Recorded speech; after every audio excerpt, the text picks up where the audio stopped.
नमस्कार दोस्तों, Haryana live today पे एक बार आपका फिर से स्वागत है। और मैं जितेंद्र पिलानिया एक बार आपके लिए जो भैंसली अग्नि रहस्य का जो मामला चल रहा था, काफ़ी लंबे समय से चल रहा था, बहुत चर्चा का विषय बना हुआ था और उस पर हमने लाइव रिपोर्टिंग भी की थी और उसमें हमने कुछ अंदेशे भी जताए थे। और कहीं ना कहीं अब जो पुलिस की पोस्टमार्टम रिपोर्ट आई है, आफ्टर देन उसके जो रिजल्ट आए हैं, तो उससे मामला असंदिग्ध तो मैंने बताया था और वो पुष्टि भी हो गई उस चीज़ की। अब बात ये आती है कि समाज में इस प्रकार की घटनाएं जो हैं वो समाज को एक प्रकार से कलंकित करने का भी काम कर रही हैं। दूसरा, आने वाली जो पीढ़ी है उसके लिए भी ये एक प्रकार से जो उनकी सोच या फिर उनके दिमाग के ऊपर प्रभाव डालने वाली घटनाएं हैं। और सबसे मेन तो यही है कि लोगों का एक जो रिश्ते का जो एक मोल भाव जिसको हम बोल सकते हैं, रिश्ते की एक जो भावना होती है, लगभग वो यहाँ पे ख़त्म होती हुई सी, मतलब रिश्तों का कोई मोल नहीं रह गया इस घटना को देखते हुए। जैसे मैं आपको बताऊं कि हम लोग जब तक रिपोर्टिंग कर रहे थे तब जितने भी न्यूज़ वाले थे सब लोग बस यही कर रहे थे कि भाई अग्नि रहस्य है, अपने आप आग लग जाती है। मैंने उसमें भी बताया था कि ऐसा पॉसिबल नहीं है और मैंने ये भी कहा था कि मेरा जो रिपोर्टिंग का उद्देश्य है वो किसी धर्म या किसी विशेष जाति को ठेस पहुंचाने का नहीं है, क्योंकि कई बार हम लोग अगर पूर्णतः उन चीज़ों की पुष्टि कर देते हैं तो उनके ऊपर लोग बोलते हैं कि ये हमारे आहत करने वाली घटना है, हमारे धर्म से रिलेटेड है, जाति से रिलेटेड है, तो उस पर थोड़े से कंट्रोवर्सियाँ स्टार्ट हो जाती है और हम नहीं चाहते कि इस प्रकार की कंट्रोवर्सी में पड़े। लेकिन मैं जब वहाँ पे रिपोर्टिंग कर रहा था, ऑफ द रिकॉर्ड जो चीज़ें हमें वहाँ देखने को मिली, क्योंकि काफ़ी बार ये होता है कि ऑन द स्क्रीन हम कई चीज़ें होती हैं कि जब तक किसी चीज़ का रिजल्ट आने से पहले उन चीज़ों को हम जगजाहिर नहीं कर सकते। सेम वैसी ही घटना वहाँ पर हमको देखने को मिली। ऑफ द रिकॉर्ड हमने कुछ ऐसी चीज़ें देखी भी थी, वहाँ पे सुनी, मतलब लोगों से, तो मैंने बताया भी था। जो एक स्थानीय ग्रामीणों से मैं आपको क्लिप भी दिखाऊंगा, आप उस क्लिप को देखिए एक बार। उसमें मैं आपको बता रहा हूँ कि जैसे ही पुलिस ने वो मामला कब्जे में लिया था उसके बाद से आग जलना बंद हो गई थी। उससे पहले का थोड़ा घटनाक्रम का थोड़ा ब्यौरा मैं आपको बता दूँ। घटना ये थी कि एक चूरू में राजगढ़ तहसील में भैंसली गांव है, उसमें एक परिवार के अंदर 3 मौतें हो जाती हैं, 14-14 दिन के अंतराल से हो जाती हैं। सेम डेथ सिम्टम्स होते हैं तीनों के, उल्टी आना इस प्रकार से और उनकी डेथ हो जाना। सबसे पहला तो यही है कि चलो 85 ईयर्स की एक माता जी थी, उनके मृत्यु हो गई, चलो एज हो गई थी, लोगों ने इतना ध्यान नहीं दिया। मैं ये एक अवेयरनेस के पर्पज से भी बना रहा हूँ, क्योंकि इसमें क्या है कि जैसे एक बड़े बच्चे की मौत हुई, लगभग वो 8 साल के आसपास का था, तो सिम्टम्स वही थे, सेम थे, और तब भी लोग नहीं जागे। और उनके परिवार की मैं बात कहूँ तो परिवार में और भी जो परिवारजन होते हैं, रिश्तेदार होते हैं, जब इस प्रकार के सिम्टम्स आ रहे थे तो उनको पोस्टमार्टम रिपोर्ट करवानी चाहिए थी। फिर उसके बाद जब दूसरे बच्चे की भी डेथ हो जाती है तब भी उसका कोई पोस्टमार्टम रिपोर्ट नहीं करवाया जाता। ये 2 घटनाएं सबसे पहले उस परिवार को संदेह के घेरे में लेके जाने के लिए पर्याप्त हैं, क्योंकि चलो एक मौत हो जाए और सेम सिम्टम्स से हो रही हैं तो कहीं ना कहीं वो एक ऐसा जो रिपोर्ट आई है, जो अभी राजस्थान पुलिस ने जो रिपोर्ट अभी पेश की है, जो विसरा रिपोर्ट जो आई, उस बच्चे को 4 साल का जो बच्चा था, 3.5 साल का बच्चा था, उसका शव निकालकर उसकी पोस्टमार्टम किया था और उसका जो सैंपल लेके गए थे, तो उस सैंपल में आया कि उनको एक ब्यूरेटियूरस नाम का कोई पॉइजन आता है, वो उनको दिया गया था। और वो एक मेडिसिनल पॉइजन होता है, क्योंकि ये जो पूरा मामला है मैं आपको बताऊं, ये ऐसा नहीं है कि कोई अनपढ़ आदमी इस चीज़ को अंजाम दे सकता है। ये बहुत एक सोची समझी जो साजिश है या फिर एक बहुत बड़ा प्लान इस तरीके से तैयार किया गया है। पहली बात तो इस प्रकार का पॉइजन नॉर्मल व्यक्ति को कहीं मिल ही नहीं सकता। ये पॉइजन जो होते हैं वो लैब्स में अवेलेबल होते हैं, और लैब में अवेलेबल होते हैं या फिर मेडिकलों पे इनकी सप्लाई होती है एज ए मेडिसिन के रूप में। अब बात आती है कि ये पॉइजन पहुंचा है तो कहीं ना कहीं इस पॉइजन में ये होता है कि जो मिर्गी के पेशेंट होते हैं, इस प्रकार के कुछ बीमारियां होती हैं जिसमें स्पेशली तौर पर इस पॉइजन का इस्तेमाल किया जाता है, तो इसमें हाई डोज अगर हम दे देते हैं तो उसमें पेशेंट की डेथ हो जाती है। नॉर्मल अगर उसको एज ए मेडिसिनल लिया जाए तो कोई ज़्यादा फर्क नहीं पड़ता। तो गेम इस तरीके का, या प्लान मैं कहूँ इस प्रकार का तैयार किया गया कि अगर वो पॉइजन दिया गया है तो पहले से तो ये था कि ये एक मेडिसिनल पॉइजन था, अगर उसकी डोज हाई कर दी तो उसमें पॉइजन वाले जो लक्षण होते हैं ना, नॉर्मल डेथ के बाद बॉडी को देखेंगे तो उसमें पॉइजन के लक्षण, क्योंकि पॉइजन के बाद मुंह से फोमिंग वगैरह, झाग वगैरह निकल जाते हैं, या फिर कुछ बॉडी नीली पड़ जाती है, या इस प्रकार के कुछ निशान नजर आ जाते हैं। लेकिन ऐसा उस मेडिसिनल पॉइजन में इस प्रकार की जो सिम्टम्स हैं वो शो आउट नहीं होते। तो बहुत बड़े दिमाग से या बहुत बड़ी जाल साजिश करके या फिर बहुत एक प्रकार से तकनीकी का इस्तेमाल करके इस घटना को अंजाम दिया गया है। और सबसे पहले तो जब मैंने वीडियो बना रहा था, मैं जब रिपोर्टिंग कर रहा था, तो मैंने उस टाइम पे भी कहा गया था, क्योंकि इस प्रकार की जो घटनाएं होती हैं वो घटनाएं समाज के लिए एक प्रकार से बहुत गलत है, उनका संदेश बहुत गलत जाता है। अब हम किसी परिवार की पुष्टि तो नहीं करेंगे, किसी सदस्य का भी हम नाम लेना या उचित नहीं समझते, बट जो रिपोर्ट आई है उस रिपोर्ट से, जब मैंने पहले भी कहा था, क्योंकि ये घटना जो हो रही थी आग लगने की घटना, मैंने उसमें भी आपको चर्चा में जब मैं रिपोर्टिंग करा तब बताया था कि कुछ केमिकल्स ऐसे आते हैं जिनको डालने से ऑटोमेटिक ही आग लग जाती है, कि जैसे वो एयर के टच में आएंगे तो ऑटोमेटिक आग पकड़ जाते हैं। कुछ ऐसे केमिकल्स होते हैं और ऐसे ही केमिकल का इस्तेमाल यहाँ पे किया गया था। आई थिंक सल्फर का यहाँ पे प्रयोग किया गया था और उससे वो आग लगती थी।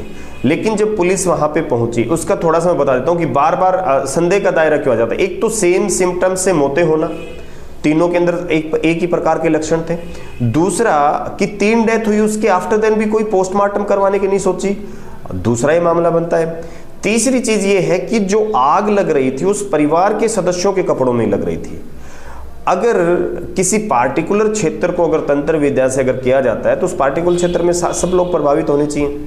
और दूसरी चीज ये भी है कि जमाना इतना बदल गया। एक समय ऐसा था जब व्यक्ति पत्थरों से रगड़कर आग जलाता था, तो व्यक्ति इतना सभ्य हो गया है, तो भूत प्रेत भी ऑलमोस्ट मेरे हिसाब से एडवांस हो गए होंगे, तो उनको आग लगाने के लिए जरूरत नहीं है। भूत प्रेत अपने और भी तरीके से, पहली बात तो मेरा वीडियो बनाने का उद्देश्य ये भी है कि लोग अंधविश्वास को थोड़ा सा इग्नोर करें।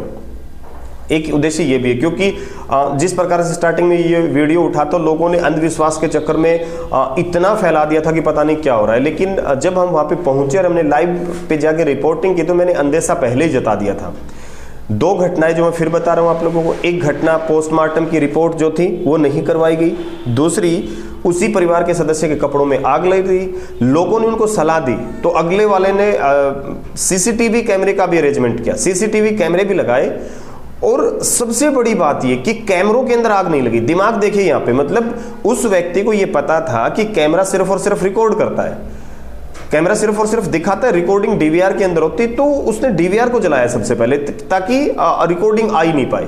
लेकिन जब मामला पुलिस ने अपने नियंत्रण में लिया, नया डीवीआर लगाया गया वहां पे, उसके बाद उस डीवीआर में भी आग नहीं लगी, उन कपड़ों में भी आग नहीं लगी। इस प्रकार से धीरे धीरे करके उस मामले की सलवटें खुलती चली गई। अब जब हम देखते हैं इस प्रकार के वीडियो को तो मेरा ये मानना है कि जो युवा पीढ़ी है एटलीस्ट वो पढ़ी लिखी है, और जितने भी ये बाबा वगैरह तांत्रिक वगैरह होते हैं इनसे थोड़ा सा दूर रहने की कोशिश करें। समाज के लोगों के लिए भी मैं संदेश देना चाहूँगा कि ये जो अंधविश्वास की जो चीज़ें हैं, क्योंकि अगर इतनी ही ताकत इनमें होती, पहली बात तो ये होती जब इंसान के बस में इंसान ही नहीं आता तो इंसान के द्वारा भगवान को वश में करना अपने आप में बहुत बड़ी बात होती है। और ये बिल्कुल एक प्रकार से विश्वास नहीं करने वाली सी बात है। हम इस चीज़ को मान ही नहीं सकते कोई व्यक्ति भगवान को भी नियंत्रित कर सकता है, क्योंकि अगर कोई घर में हैवान है उसके लिए भगवान लाना पड़ेगा, और अगर किसी के बोलने से भगवान आ जाता है तो ये मुझे नहीं लगता कि इस चीज़ की कोई आशंका बनती भी है। दूसरी चीज ये कई जगह चल रहा था कि एक वो पाखंडी था, बोल रहा था कि वो कस्तूरी से बात करवा रहा है। अरे भाई, जब भाई भारत इतना बड़ा देश है, यहाँ पे लोगों के पास बात करने के लिए टावर नहीं है, यहाँ भी कनेक्शन कट जाते हैं मेरे भाई, कि लोगों की बात नहीं हो पाती। लोग ये बोलते हैं भाई मेरे यहाँ नेटवर्क कमजोर है। उस भाई ने तो यमलोक में ही टावर लगवा दिया, मतलब यमलोक से ही बात करने लग गए हो तो सबसे अचंभित। और फिर भी लोग उनको, मतलब मैं बोल रहा हूँ कि मुझे अचंभ हो रहा है कि वो उस आत्मा से बात करवा रहा है, मतलब इतना एडवांस हो गया वो बाबा कि उसने वहां टावर लगा दिया मोबाइल से। और अचंभे की तो बात ये 2 चीजें मैं अंधविश्वास की बता देता हूं आप लोगों को, कि भूत प्रेत अगर हम बात करते हैं तो ये क्या होती हैं, अभौतिक चीजें होती हैं, और मोबाइल एक भौतिक चीज है एक प्रकार से मैं अगर बात हूं, कि इंस्ट्रूमेंट जो होता है ना और आत्मा जो होती है उनका कभी दूर दूर तक संबंध ही नहीं होता है भाई। तो पहली बात तो जो आत्मा है वो फोन पे बात कैसे करेगी? यमलोक पे टावर कौन लगा के आया है? उसका रिचार्ज भाई साहब कहां से करवाते हैं? ये कई सारी चीजें आदमी को संदेह के दायरे में लाती है। संदेह के दायरे में नहीं, मैं ये बोल रहा हूं कि ये प्रत्यक्ष को प्रमाण की आवश्यकता नहीं होती। थोड़ा सा अगर आप लोग दिमाग लगाओगे, युवा पीढ़ी को भी बोल रहा हूं, समाज को भी बोल रहा हूं, कि वो व्यक्ति वहां पे आप लोगों को फोन से बात करवा रहा है कि मैं कस्तूरी से बात करवा रहा हूं, उससे पूछ रहा है कि कैसे मारा, क्यों मारा, तुमने मारा है बच्चों को, और वहां के लोग उसको सुन रहे हैं। तो ये समाज के लिए भी एक बहुत बड़े दुर्भाग्य की है। मैं बोल रहा हूं कि उस समाज के लोगों के लिए भी एक मैं संदेश देना चाहूंगा कि इस प्रकार की घटना अगर आपके सामने हो रही है तो आप उसका विरोध करें, नहीं कि उसको बढ़ावा दें। क्योंकि हर चीज इतना एडवांस हो गया है, मतलब जो इस प्रकार की ये अब मैं उसको रहस्य नहीं बोलूंगा, अब मैं उसको एज ए हत्याकांड ही कहूंगा। जो रिपोर्ट आई है उस रिपोर्ट के आधार पर जो जहर दिया गया है वो जहर ऐसा है, स्लो पॉइजनिंग टाइप का जहर है कि रैंडमली उस चीज का एक्शन नहीं होता है। और आई थिंक उन बच्चों का इस प्रकार से अकाल मृत्यु को प्राप्त होना एक प्रकार से दुख की घड़ी तो है, हमारे लिए है। पता नहीं उनके परिवार में या उनके परिवार के सदस्यों में या परिजनों में क्या चल रहा था, वो इस बात तक क्यों नहीं पहुंच पाए। एक्चुअल में इस चीज के लिए असल में कौन जिम्मेवार है, इस चीज का पुष्टि हम नहीं कर सकते, नाम किसी का नाम ले सकते हैं। ये पुलिस की जांच का विषय है और कोर्ट का मामला है। पुलिस जांच करेगी, कोर्ट अपना फैसला सुनाएगी, उसके बाद इस मामले की जो है वो पारदर्शिता हम लोगों के सामने आएगी। बट मैं अभी इस चीज को बताने की कोशिश कर रहा हूं कि इस प्रकार के जो मामले होते हैं बहुत जगह आते हैं। मैं यूट्यूब पे भी कई बार देखते हैं कि जगह जगह आज वहां पे आग लग गई, आज फलाने झोड़ में आग लग गई, किसी के खेतों में आग लग जाती है। मतलब एक आग लगना तो फसल में हो तो सबको ही दिखता है भाई, बिजली के तार टूट के गिर गए। और कई बार ये होता है कि कुछ लोग एक दूसरे से मतलब मतभेदों के वास्ते भी तिल्ली विल्ली लगा देते हैं, तो वो आग लगना एक अलग चीज है। लेकिन इस प्रकार से जो ये टोटके टाइप का एक प्रकार का ड्रामा करना, ये एक जगह नहीं, भैंसली जैसी घटनाएं पता नहीं देश में कितनी हो रही हैं। लेकिन ये घटनाएं क्यों हो रही हैं? ये घटनाएं इसलिए भी हो रही हैं, कहीं ना कहीं पाखंडी बाबा जिम्मेवार नहीं है, कहीं ना कहीं समाज के लोग भी इस चीज के लिए जिम्मेवार है। उन समाज के लोगों को भी जागरूक होना पड़ेगा, क्योंकि पाखंडी लोगों का काम अपनी रोटियां सेकना, अपना पैसा कमाना, अपना कारोबार चलाना है।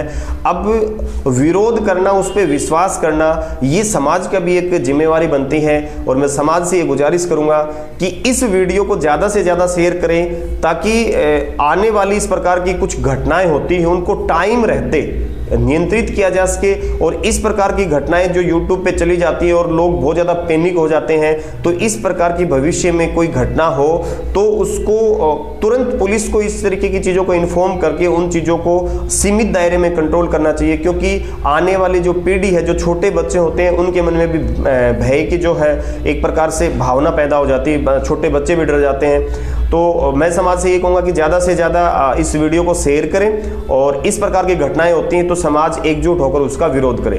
धन्यवाद। जय हिंद, जय भारत।